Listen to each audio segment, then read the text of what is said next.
So, Kokoro said, Zihar will destroy the world in 5 days unless she gets what she wants. Interesting. Well, thank you very much for telling me about this. I'll be sure to pass the message on to Amber. Kokoro waved her hand, and the shimmering blue outline of the portal began to close. Wait, Luca yelled, with an urgent glance at Apollo. Apollo nodded, concentrating once more, and the portal ceased subtracting. Yes, Kokoro asked with a raised eyebrow. She was a bit annoyed now. Is there anything else I need to know? What does all this mean? Luca demanded. Who is Zihar and what does she want? Can't we just give it to her? I can't let the world be destroyed.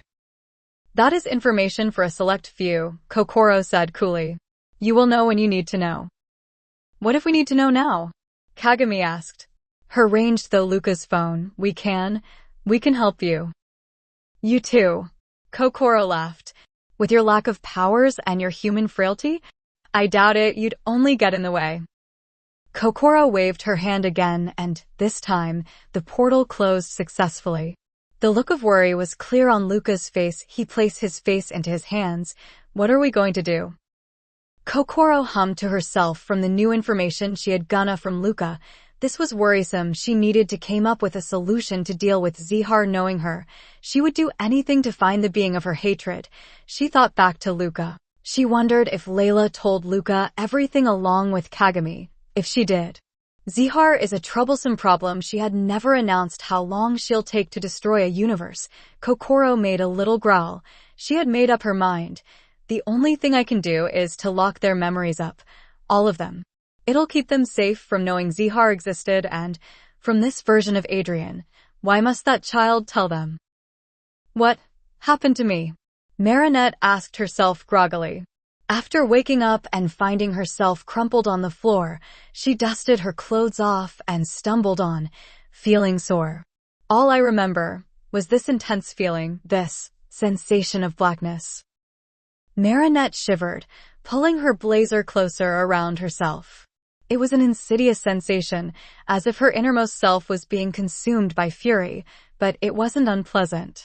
It was somehow, she couldn't shake the feeling that the sensation was trying to help her, and that some part of herself enjoyed being engulfed and cradled like that.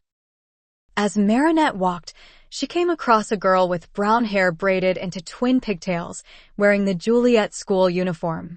She recognized her from the bathroom she was in earlier. She was alone, and she looked up as Marinette approached. She backed away scared, but Marinette put her hands up to show she means no harm.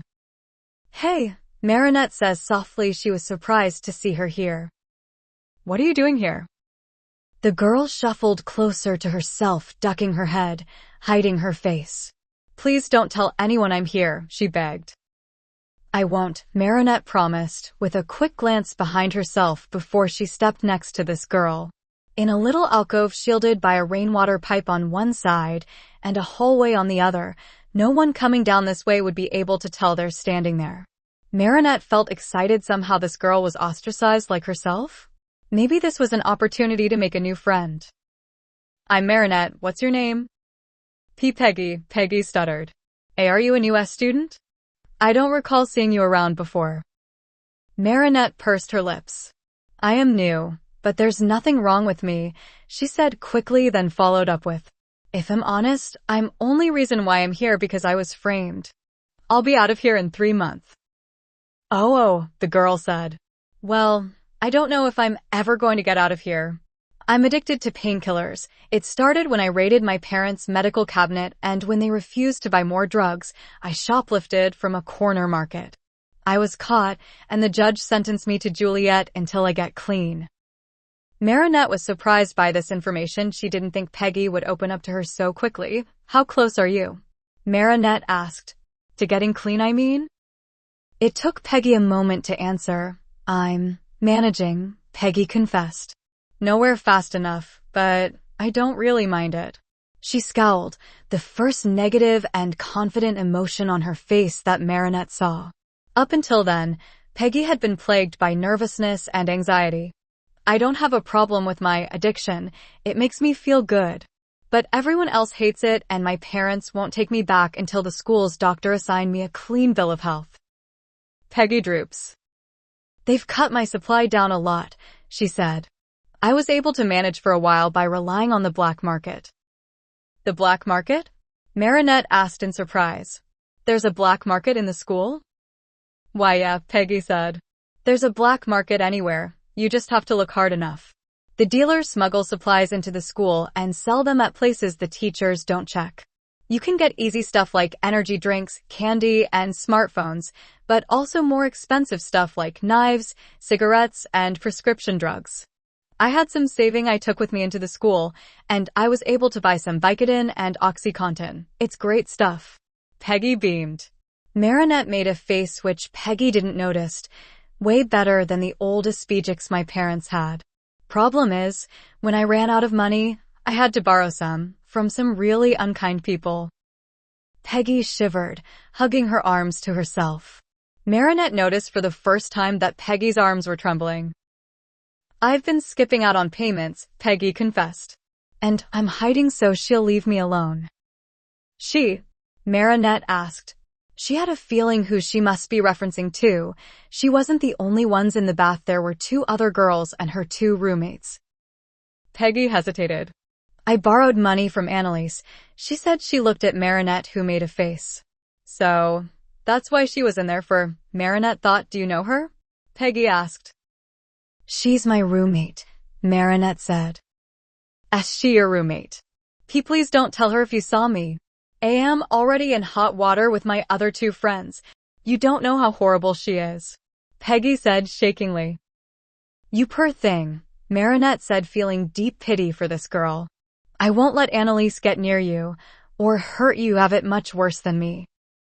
Peggy stared at Marinette for a long moment before speaking. Really?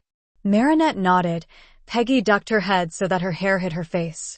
Marinette could still see a single tear making its way down the tip of her nose. Thank you, Marinette smiled. I'll help you out of this situation, Marinette declared. Peggy looked up at her. A small gleam of hope showed in her eyes. Really? She asked. How? Marinette chewed her lip. I think I have a plan, she said. Adrien and Felix walked around Paris, the 2 of them vaguely disguised, with Adrien wearing a hoodie and Felix with a gray felt ivy cap. By himself, Adrien was already a spectacle on the streets. He doesn't need more attention drawn to him by a lookalike. All right, Adrien said, turning right at a red light. You're free, do what you want. Where are you going? Felix demanded. Uncle said that we should stick together. Since when are you so obedient about following his rules? Adrien scoffed over his back. He glared. Why are you following me? Where else am I supposed to go? Felix snapped. I don't know any place in Paris. Ugh, anyway. I don't know the movies.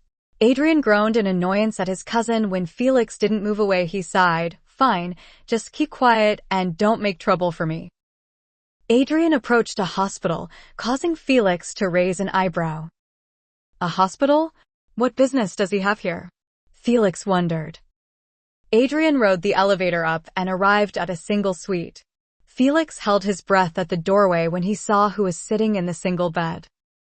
Adrien, hey, the beautiful girl in Adrien's photograph, Lila, smiled as Adrien walked up to her bedside and gave her a hug.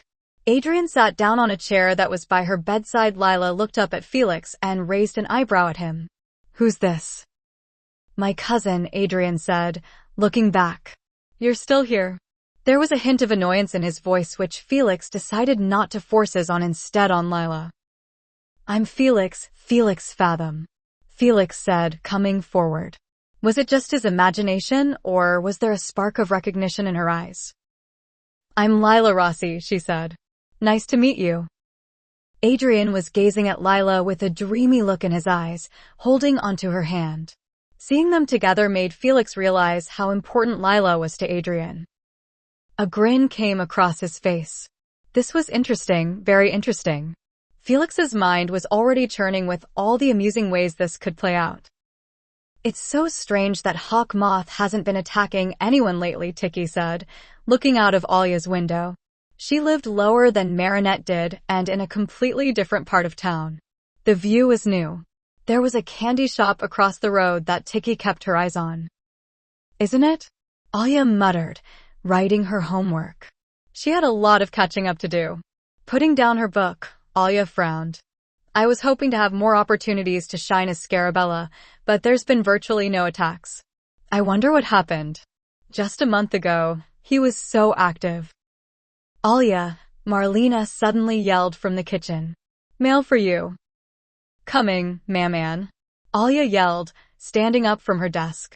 She left the bedroom, careful to shut the door behind her. Tick sighed, lying down on the windowsill. She missed Marinette and wondered how she's doing. She was so bored. Tiki, a weak voice suddenly said. Tiki shot up. Who is that? She demanded. Show yourself. Flying up, Tiki spun in a quick circle and froze. Having appeared in the bedroom with her is another version of herself. Tired and drained, her antennae were drooping and her colors were bleached. What the? Tiki said, floating to her. What is the meaning of this? I've come to ask you for help, the other Tiki rasped. It's horrible. She coughed, and Tiki hastily caught her as she sank down and spat pink sparkles. It's Star. Tiki eyes went wide, recognizing the name. She looked down at the other Tiki in anger mixed horror. And you decided to come here. Tiki screamed at the other Tiki, who quickly backed away. Listen, I can't leave if I wanted to now. They had locked down this universe and is planning something horrible. They'd be hunting me down from my dimension. Although I managed to escape, all of my luck is all run out. I need your help. Please. Tia. I need you to hide me. Don't you dare use that name. And hide you. Tiki echoed, in disgust. I would kill you myself. How dare you come here? Star is dangerous. Why must you bring them here? Of all places. The other Tiki cried, it's not Star that's looking for me, it's Zihar. Star is just locking this place down until she finds me. Tiki wanted to yell more at her alternate self, but the look she gave her stopped her from doing so. She sighed, giving and fine. Do you know if she's the only one here? Tiki asked. The other Tiki shook her head. And no, she's the only one I know of. Good, we don't need more creations of Amber here. Who knows what kind of chaos they can bring. Tiki lifted up the other Tiki to a dusty box on a high shelf filled with junk that Alia barely even remembered anymore. She pushed off her lid and gently helped the other Tiki inside. The other Tiki shivered, lying down. You have to stay hidden. Things are a mess in this dimension as well. My other holder can't see you here. The other Tiki was confused. What do you mean by your other holder? Surely it has to be Marinette. Tiki shook her head. My holder isn't Marinette. The other Tiki blinked. I don't understand, she said quickly. Fear was in her eyes. It should always be Marinette. Tiki sighed. It will always be her, but we're dealing with something here too. But don't worry, she'll be back with us soon. The other Tiki calmed down a bit. Who do you have? Me, Alia said, coming into the room.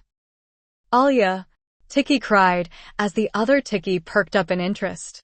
Have you been eavesdropping outside? Alia flushed, but determinedly kicked the bedroom door shut behind her. Standing on a stool, she brought down the box where the other Tiki rested and placed her under the sun. You poor thing, she muttered, staring at other Tiki's pale eyes and bleached pink limbs. So, is this a multiversely thing? And it exists, huh? This isn't something you need to concern yourself with, Tiki argued. Alia, just. But this is something Marinette would have cared about, isn't it? Alia asked, looking at Tiki, who opened and closed her mouth. She was right, this was something Marinette would do. And Marinette isn't here, so you need my help. Alia looked down at the other Tiki. I can hide this Tiki much better than in a dusty old box. And then, we can brainstorm what we're going to do against this Star and Zihar. A Kwami named Blood with 3 black eyes, frills like an anglerfish's, and a mermaid tail. She hummed as she waited for her boss to come and give them details of their mission. Beside her was her companions. There was Orquídea, with frills like a peony flower draping from their shoulders. She looked her at her raptorial claws, simply looking bored out her mind. Next to her was Decay, striped pink spider with blood-red eyes. His many arms was around a lifeless Kwame who he was feeding from. They all looked up to see a black hole-like portal open up. The three Kwame watched it as a monstrous, gargantuan being with wispy gold limbs and psychedelic eyes with enough vertigo to give a blind man trypophobia came out. Their many arms hanged lifelessly, its many eyes looked at the Kwame in front of them. This was Star. A being of pure light. Many few Kwames and humans had never seen Star in its true form. Those who had goes completely insane. Their voice spoke like an echo full of untold and unspoken malice. Thank you very much for joining me today, Star said in a resonating voice that seemed to be coming from nowhere and everywhere all at once. I have some new missions for you all, my friends.